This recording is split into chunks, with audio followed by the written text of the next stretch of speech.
Welcome back to the channel, gents. Another one. So you don't get paid for what you want. You get paid for the problems you solve, right? So let's look at it.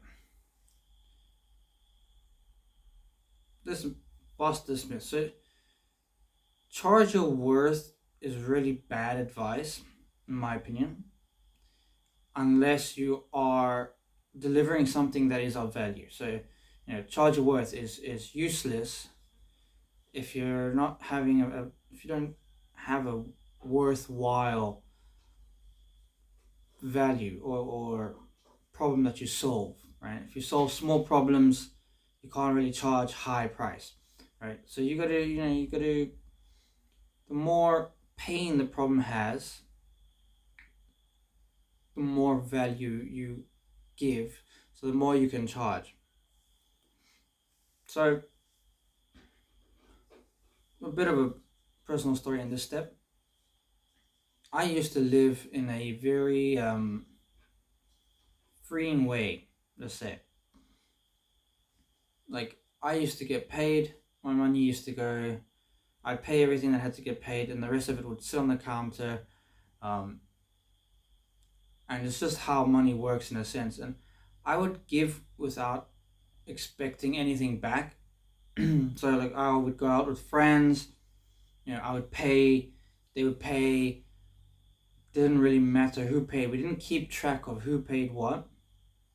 Someone asked for cash, we'd give it to them, or I would give it to them without expecting anything in return. And what I noticed in doing that is, because I gave without expectation, I got back a lot of stuff.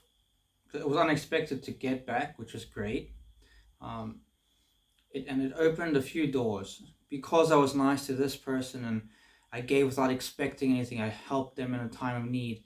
They brought something along into my world that was needed, or an opportunity that they gave, or they remembered me for this, and like, oh, would you like to join about this something here, right? It gave me open doors, literally, because I was valued in that sense. So it's also like value in the problems that you solve, or the problems that you how would you say, that you solve, the problems that you address, that you help alleviate the pain, right? And the main point of today's video is, what I wanted to actually talk about was income follows value. So, period. It's always been like that, it'll always be like that in the world. So if you go look at everyone that is successful, like overnight successes, whatever, go look at their backstory, and how long it's taken them, and they've given value for.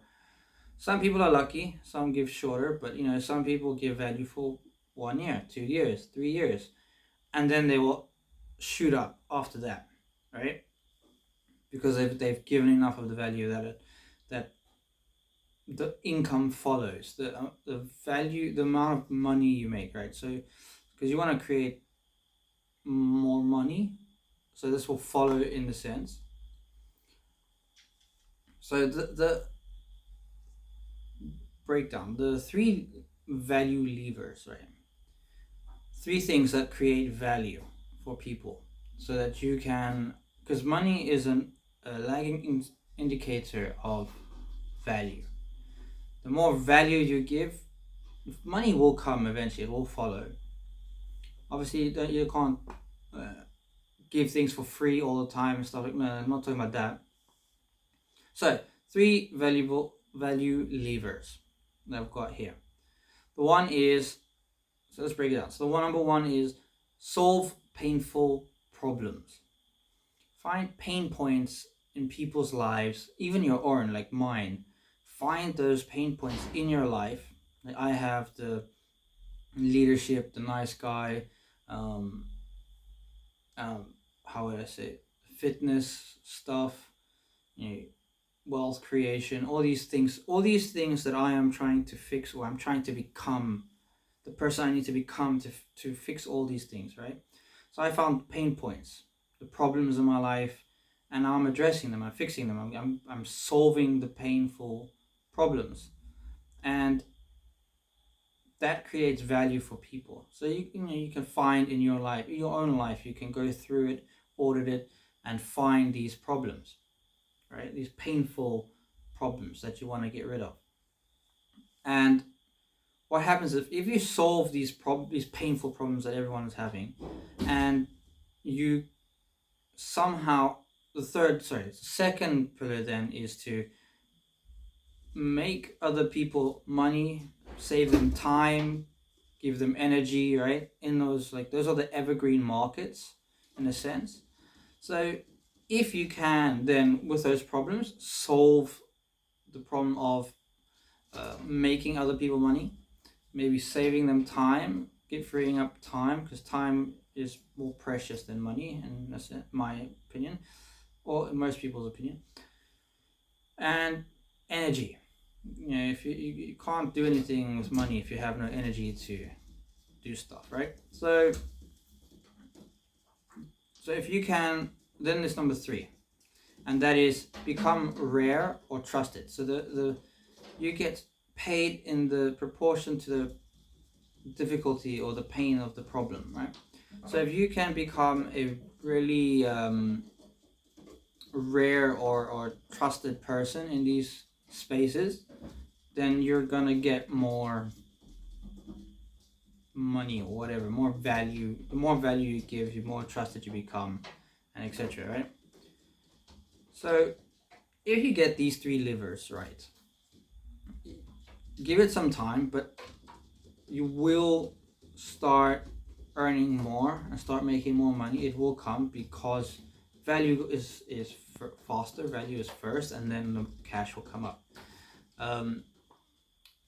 Mistakes to avoid. So one massive mistake that I think most people get stuck with, and from my research, and you know, this is why I've dived in with what I'm doing, waiting to feel ready, or what is it, aka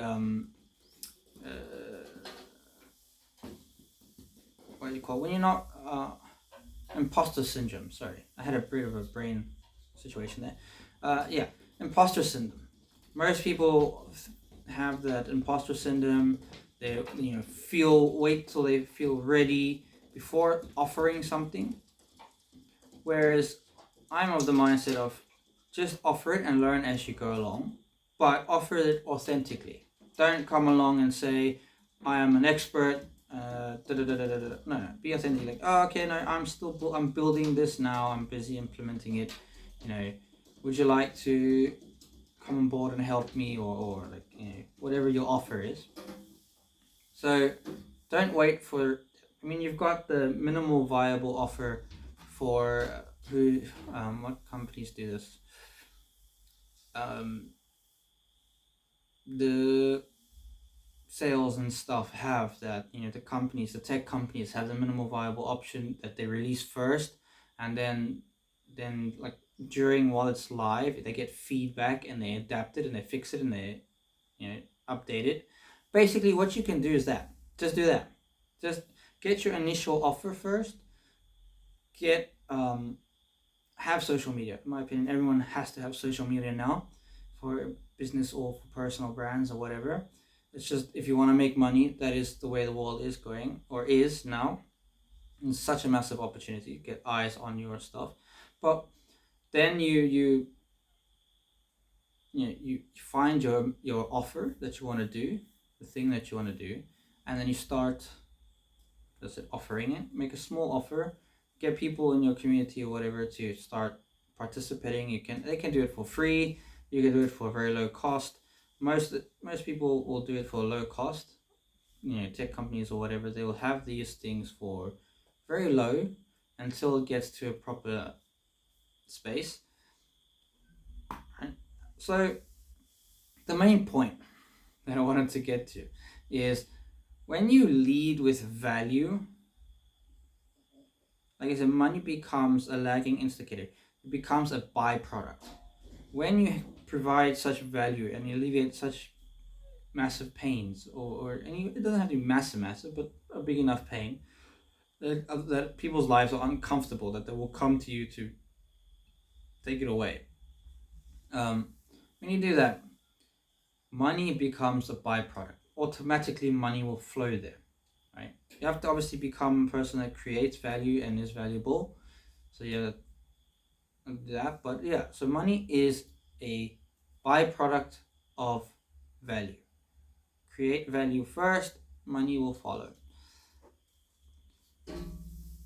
So I was expecting money in return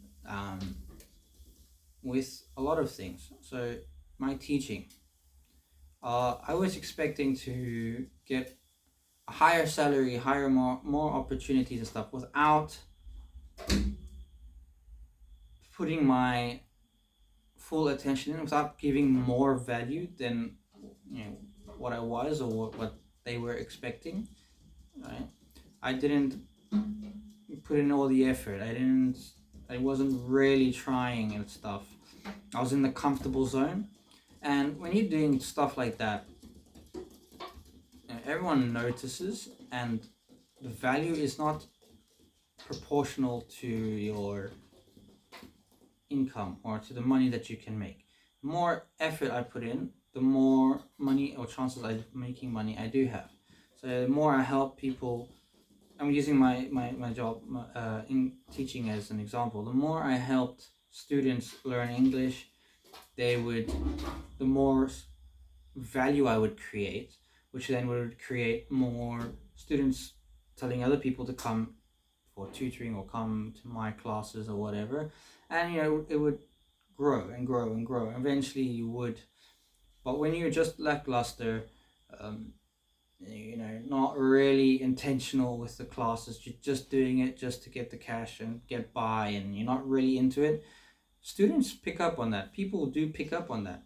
They pick up on that something is, you're not really into it, and that doesn't create as much or as good value, right? So that's this one. Thanks for watching, and I'll see you in the next one. Cheers.